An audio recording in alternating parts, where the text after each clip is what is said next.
Praise Lord. आप सबको नए साल की शुभकामनाएं। परमेश्वर इस नए साल में आपको अनुग्रह और आशीष से भरे। नए साल में अक्सर हम बहुत सारे रेजोल्यूशंस लेते हैं। बहुत सारे लोगों को हमने देखा है कि रेजोल्यूशंस लेते हैं और कुछ लोगों का मन जो है रेजोल्यूशन से उठ गया। कुछ लोग रेजोल्यूशंस लेते हैं, बोलते हैं कि इस बार हम इस चीज़ को कंप्लीट करेंगे, हम जो है नया गाड़ी खरीदेंगे, हम जो है बहुत पैसा कमाएँगे और अन्यथा इस तरीके से अनेक-अनेक रेज़ोल्यूशंस लेते हैं। हम अच्छे अच्छे स्वभाव से जिएँगे और जो एडिक्ट्स होते हैं वो कहते हैं कि हम जो एडिक्शन छोड़ देंगे, मतलब इस तरीके से बहुत ज़्यादा। मगर एज़ अ क्रिस्टियन हमको कुछ चीज़ें जो है इस साल अपने लाइफ़ में अपनानी है या फिर बदलनी है।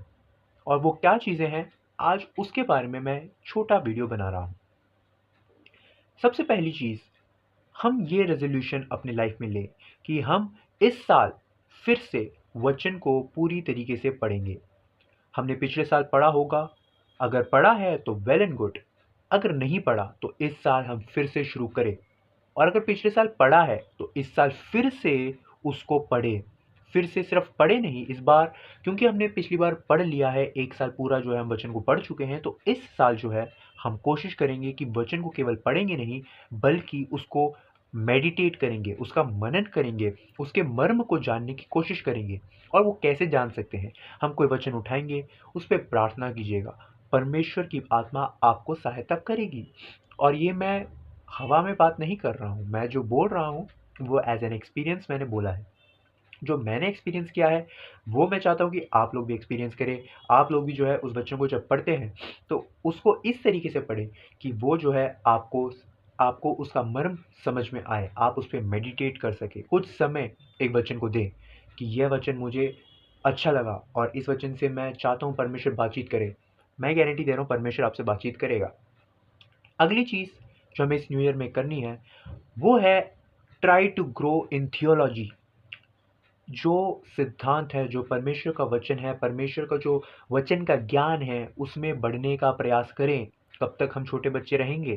कब तक हम इधर-उधर से सहायता माँगते रहेंगे? कब तक हम अपने बोलते हैं ना, एक बार जब बच्चा बड़ा हो जाता है, तो वो अगर माँ-बाप के पैसों में पला-बड़ा करेगा, अगर जब वो खुद कमा कर खा सकता है, ऐसी उम्र का हो गया है, तब भी अगर वो माँ-बाप के पैसों में पल बढ़ रहा है, तो उसको सब लोग थोड़ा नीचा देखते हैं ना।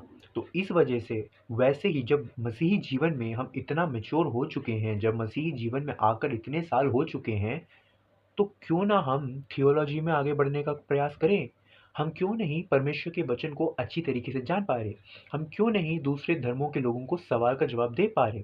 पिछले दिनों में कुछ वीडियोस वायरल हुए थे और उस पे पूछा गया था कि क्यों मरियम के द्वारा कैसे बच्चा पैदा हुआ और इन्हीं तरीके से कुछ सवाल जो है, खैर वो उनका जवाब देना वो अलग बात है, मगर उस करेक्ट समय पर जवाब देने के लिए अगर कोई व्यक्ति होता, तो मैं समझता हूँ हमारे क्रिश्चियन कम्युनिटी के लिए, हमारे मसीही समाज के लिए वो बहुत बड़ा पॉजिटिव पॉइंट होता।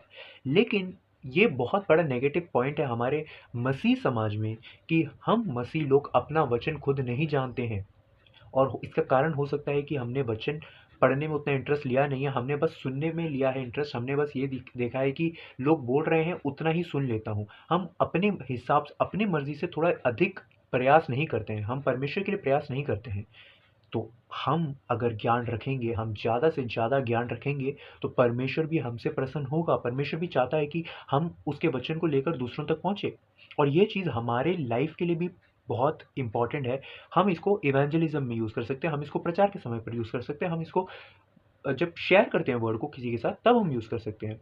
जब कोई दूसरे धर्म का व्यक्ति आपसे सवाल पूछेगा कि भाई ट्रिनिटी का क्या मतलब होता है? भाई यीशु मसीह परमेश्वर किस प्रकार से बन गया है? क्या यीशु मसीह परमेश्वर है? ये पवित्र आत्मा क्या चीज़ होती है? ये सब चीज़ें हमें कैसे पता चलेंगी? जब हम खुद थियोलॉजी में बढ़ेंगे। और थियोलॉजी क्या है? लोग सोचते हैं कि बहुत सारे बुक्स को पढ़ने की ज़रूरत है, बहुत सारे बिल्कुल ज़रूरत है, आप उसको पढ़ सकते हैं, मगर सब सबसे बड़ा बुक और कोई नहीं बल्कि हमारा ये बाइबल है। और ये बाइबल अगर आप पढ़ लेते हैं तो इसमें दुनिया भर की थियोलॉजी भर रखी है। इसको पढ़िए, इसको समझिए, परमेश्वर आपको आशीष देगा। अगली चीज़ जो मैं कहना चाहता हूँ वो है प्रेम से रहने की कोशिश करिएगा। कोशिश नहीं, इस बार एक दूसरे से प्रेम करें, अधिक से अधिक प्रेम में आगे बढ़े। परमेश्वर का वचन कहता है अपने शत्रुओं से प्रेम रखो। यीशु मसीह ने यही सिखाया हमको, इसलिए हम अपनी लाइफ में आज इस चीज़ को रेजोल्यूशन की तरह लें, या फिर जिस जिस वर्ड का भी यूज़ करना है आपको, इसको रखें कि मैं आज से और अभी से अपने शत्रुओं को माफ़ करके उनसे प्रेम करूँगा। चाहे उन्होंने जितना बड़ा भी मेरे साथ गुनाह किया हो, गलत किया हो, मैं अपने शत्रुओं से उनसे जो है मैं प्रेम रखूँगा, मैं उससे प्रेम रखूँगा। That's it. इसके अलावा कोई क्वेश्चन मार्क, कोई कॉमा, कुछ भी नहीं। ये नहीं कि अरे मैं क्यों प्रेम रखूँ, अरे उसने मेरे लिए क्या किया है, अरे उसने सॉरी क्यों नहीं बोला। ये सब छोड़िए। सॉरी बोला हो या ना बोला हो, उसने आकर आपसे बात किया हो या ना किया हो, आपको उससे प्रेम रखना है, आपको उससे बात करना है। आपको अ, आपको एक फॉरगिवनेस की आत्मा अपने अंदर रखनी है। परमेश्वर आपसे प्रसन्न रहेगा। एक और चीज़, सदा आनंदित रहो। पहला थिस्सलुनी 5:16 में इस प्रकार से परमेश्वर का वचन कहता है, सदा आनंदित रहो। परमेश्वर हमसे यही चाहता है कि हम सदा आनंदित रहें। हमारे मुश्किल समय में, हमारा कोई भी परिस्थिति क्यों ना हो, हमको आनंदित रहना है, हमको सदा धन्यवाद देते रहना है उसको। उस आनंदित होकर हम धन्यवाद ही दे सकते हैं। हम सोचेंगे अरे भाई कैसे आनंदित रहें, जब मुश्किलें आती हैं, परिस्थिति आती है, मैं समझ सकता हूँ मुश्किलें परिस्थिति में आनंदित रहना बहुत कठिन कार्य है। लेकिन आप आनंदित रह के देखें अपने उन परिस्थितियों में भी, जब आपको लगे सब खत्म हो चुका है, बस एक चीज़, आनंद। क्योंकि प्रभु का आनंद हमारी ताकत है। जिस प्रकार से नेहमिया ने बोला था, प्रभु का आनंद मेरी ताकत है। हमारा जो ताकत है वो केवल और केवल परमेश्वर का आनंद है। प्रभु में हम जब आनंदित रहते हैं, प्रभु में जब हम कुछ चीज़ों को अपनाते हैं, आनंद में उसको अपनी लाइफ में एक्सेप्ट करते हैं, आनंदित होकर सब चीज़ों को हम खुले हाथों से हम सब चीज़ों को एक्सेप्ट करते हैं, मैं समझता हूँ कि परमेश्वर आपको आशीष और अनुग्रह से भरेगा।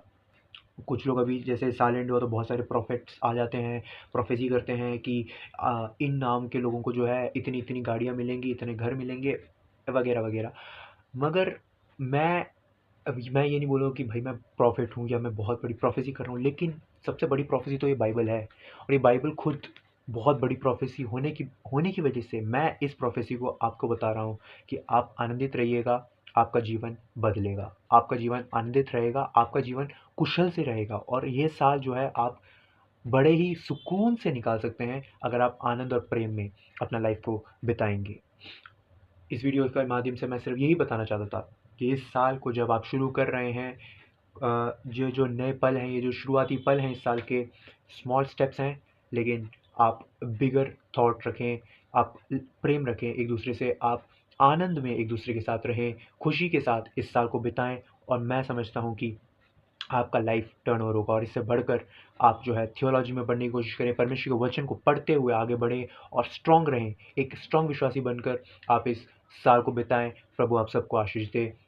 और अंत में मैं भी इस चीज़ को अपने जीवन में एक्सेप्ट कर रहा हूँ, मैं सिर्फ बता नहीं रहा इस चीज़ को, बल्कि अपनी लाइफ में मैंने भी ये रेजोल्यूशन आज लिया है कि परमेश्वर के वचन में और अधिक आगे बढ़ूंगा, और उसी के साथ साथ प्रेम में और आनंद में अपने जीवन को बिताऊंगा। जितने भी लोग हैं, मैं सबसे प्रेम रखता हूँ और आगे भी प्रेम रखूँगा। और यही चीज़ मैंने रेजोल्यूशन ली है, मैंने वादा किया है परमेश्वर के वचन पर। परमेश्वर को मैंने ये वादा किया है, और आप भी ये वादा कीजिएगा कि हाँ परमेश्वर, मैं सबसे प्रेम रखूँगा। और इसी के साथ साथ जो भी विषम परिस्थितियाँ, जो भी कठिन परिस्थिति मेरे जीवन में आए, उन सब में आनंद में रहूँगा, क्योंकि मैं जानता हूँ प्रभु का आनंद मेरी ताकत है। God bless you all, and may this new year be a blessing for you and your family.